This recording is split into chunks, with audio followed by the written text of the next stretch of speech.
All right, and we are recording. All right, well, I'm Hewitt Pagenstecher, founder of Amygdala Media, and this is the Urban Network podcast.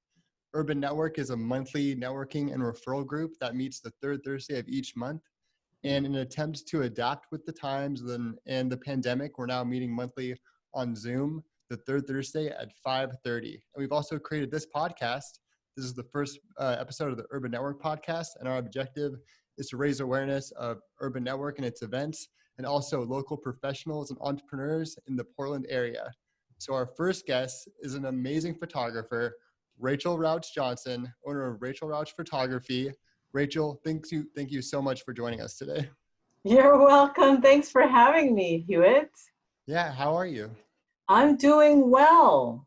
Staying happy with the weather changing. I'm glad that we have like a nice summer going on in Portland. It's been fabulous. Likewise, I went on a run this morning along the waterfront. It was beautiful. I'll bet it was. I'll bet. So why don't you tell us a little bit about your background in photography?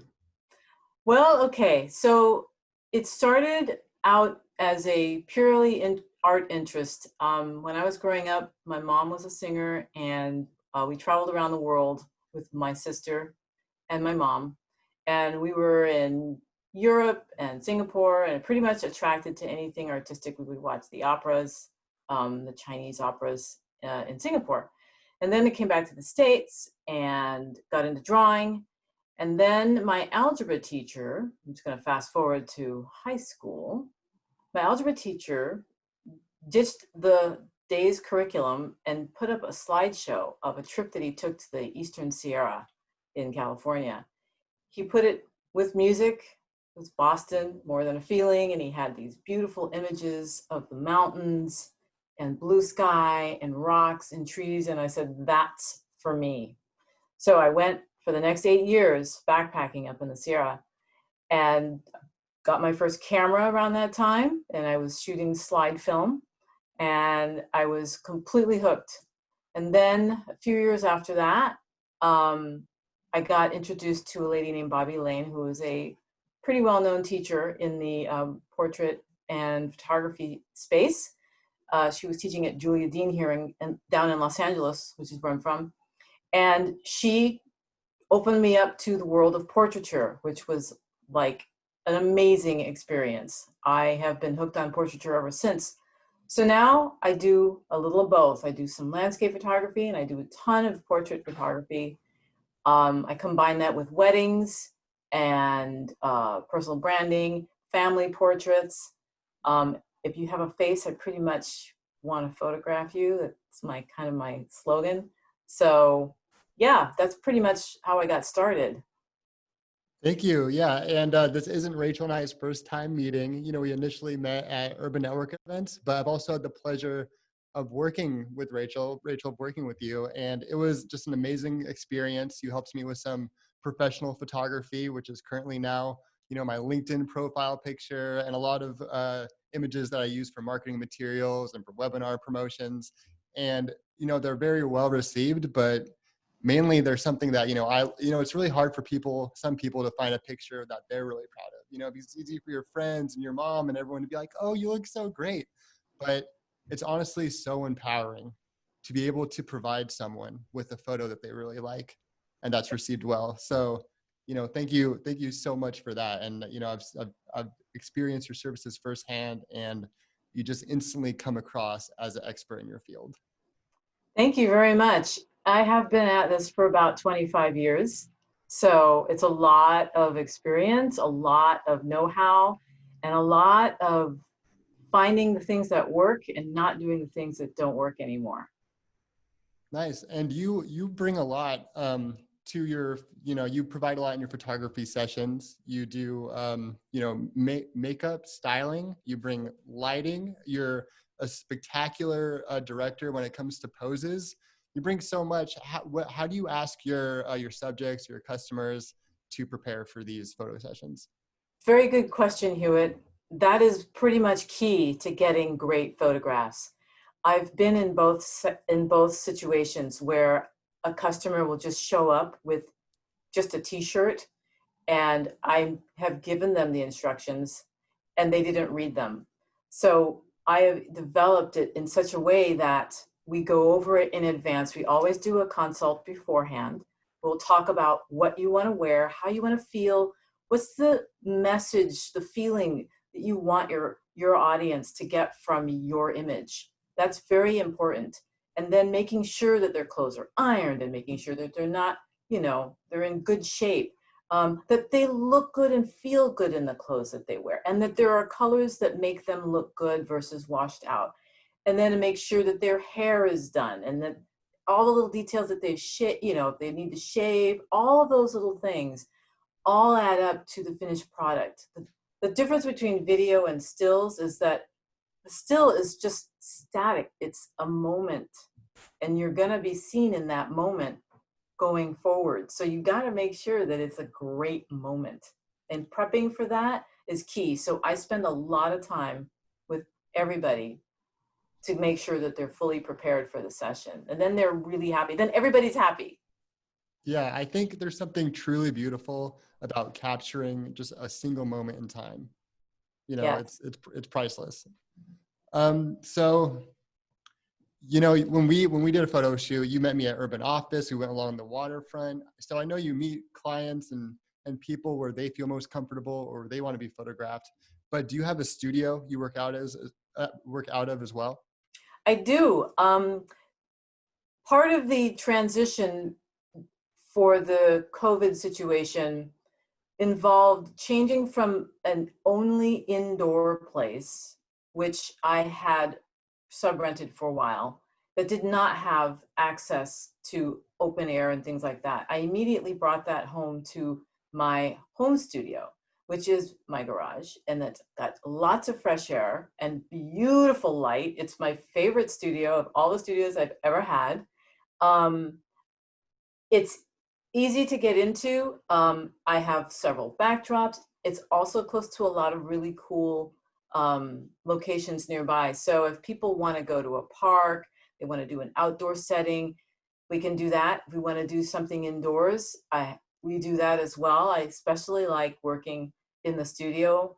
And the main reason is because I have a lot more control and I can do a lot more subtle things. If I just want to isolate the person and just really get their personality, the studio is the place for that, as far as I'm concerned. Yeah, that's spectacular to have that available, in your, at your disposal. That's amazing. Yes. Is there anything else that you want to say that you've been doing to work within the conditions of the pandemic? Yes. So most importantly is to make sure my customers feel safe. So I have a mask that I wear. I always clean the studio before and after they leave. I have gloves, and I have my hair and makeup person also is fully prepared to work with people to make sure that they feel comfortable, particularly the hair part.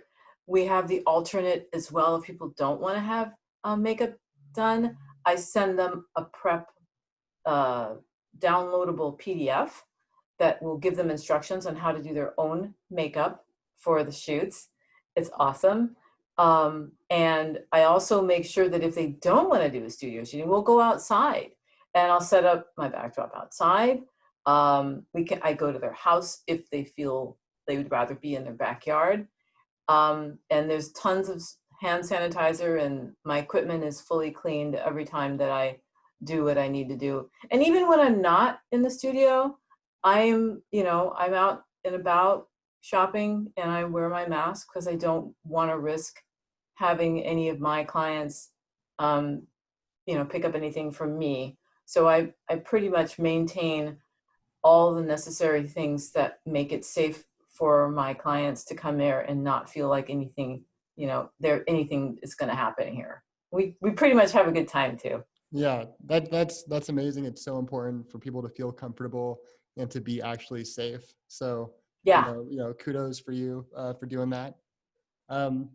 This is amazing. This is Urban Network's first podcast, and also this month on the 20th we're having a Zoom event, and I believe it's going to be your first time hosting as well.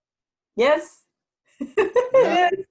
Yeah, that's Yeah, exciting. I've been a fan of Urban Network for at least 2.5, 3 years now. I can't even remember how I discovered it, but I walked into the space and it was like, oh my goodness, I love it. And I've done several photo shoots there, and I've met some great people there, yourself included. And when you guys have your open houses, the networking events, they're always fun. It's just really nice, and it's also really well located between East Portland, or I should say Portland Central, and the West Side, because it's just easy to get to, and Yeah, that's yeah. one of my favorite things that I like about it. Yeah, so to give some context, Rachel's talking about Urban Office, which is a co-working space. It Yes. has private offices, dedicated desks, different places for people to work and focus. And Urban Office, which is located in Johns Landing on the South Waterfront, was the location that Urban Network was meeting and having these networking events in person. I think they started December of 2018. So I'm an Urban Office member as well. I work here every day. This is where I'm recording the podcast right now too, and I could not be more of a fan. So if you're looking for a workspace or a place to be inspired or creative, I would definitely recommend touring Urban Office. Thank Um, you. and so you're hosting. You're getting back on track. You are hosting this month. What could people expect from your presentation? Okay, so um, for the fact that I've had as much experience doing photography, I'm going to do a quick little class, and it's called How to Take Amazing Photos in 15 Minutes. So basically, I'm going to show anyone with a camera, anyone who has a device with a camera, probably a smartphone or the regular camera, some easy, simple tricks and tips on how to get your images looking better. It'll be slightly interactive. People are going to be able to practice what I show them, and someone else will look at those images and judge how they've improved and things like that. So it should be a lot of fun. I've done it live, and we actually had people shoot each other that way with their cameras, but we're going to do it Zoom wise, so it should be interesting. That sounds like such a blast. I think everyone could use a lesson on how to take better pictures because it's such a valuable skill nowadays. Yeah, Yeah. and it's So also going to include lighting, and that lighting includes how to look better in Zoom, because that's like a good portion of how photography works is lighting. And we're on Zoom all the time, and we're doing video stuff, so it'll transition over there, crossover. yes, lighting is a key element of photography and videography that people often forget about. So that's really great that you're focusing on that. Yeah. Okay, so if anyone's interested in registering or attending an Urban Network event or hearing Rachel talk about how to improve your selfie and photography skills, please register at urbannetwork.biz. And Rachel, if people want to find out more about Rachel Rausch Photography, how could they learn more about your business? Well, the easiest way to find me is on Instagram. My handle is West Coast Rachel, at West Coast Rachel. And I'm also giving away a photo session at that event next week. Full photo session is being given away. Come Awesome. have me shoot you. I hope I win. Yes. I will definitely be there. Awesome. Oh, you know what? I was almost about to wrap up the podcast, but there's one more thing that I wanted to ask you about. Yeah. I found a quote on your website that really resonated with me, and I think it will with a lot of people. It was on your about page under one of your photos, and the quote is, "It is good to love many things, for therein lies the true strength. And whoever loves much performs much and can accomplish much. And what is done in love is well done." Vincent van Gogh. That's an amazing quote. I love that. Thank you. Yes, I found that, and it pretty much is how I ground my work and how I work with people. Um, Photography is magic to me as far as I'm concerned. It is a moment captured that you can hold in your hand. And when people do their family portraits, beauty portraits, portraits of their loved ones, even of themselves, and you can give that to somebody. I'm a huge believer in the print. It really hits home. It's something that's very real. And I'm about expressing that love in a tangible way that will outlive them and me. That's what I like about it. That's amazing. That's the great thing about photographs is they're timeless, right? Yes. All right, Rachel, thanks for coming on today. I think this is a great podcast. This was my first podcast ever. Was it for you too? Yes. I think we did a great job. This was a lot of fun. We Yes, should it was. yeah, we should definitely do this again soon. Yes, thank you so much for having me. I'm totally honored. I appreciate it. And I'll see you on the 20th. I'll see you on the 20th at 5:30 p.m. If anyone wants to join, go to urbannetwork.biz. Thanks for listening.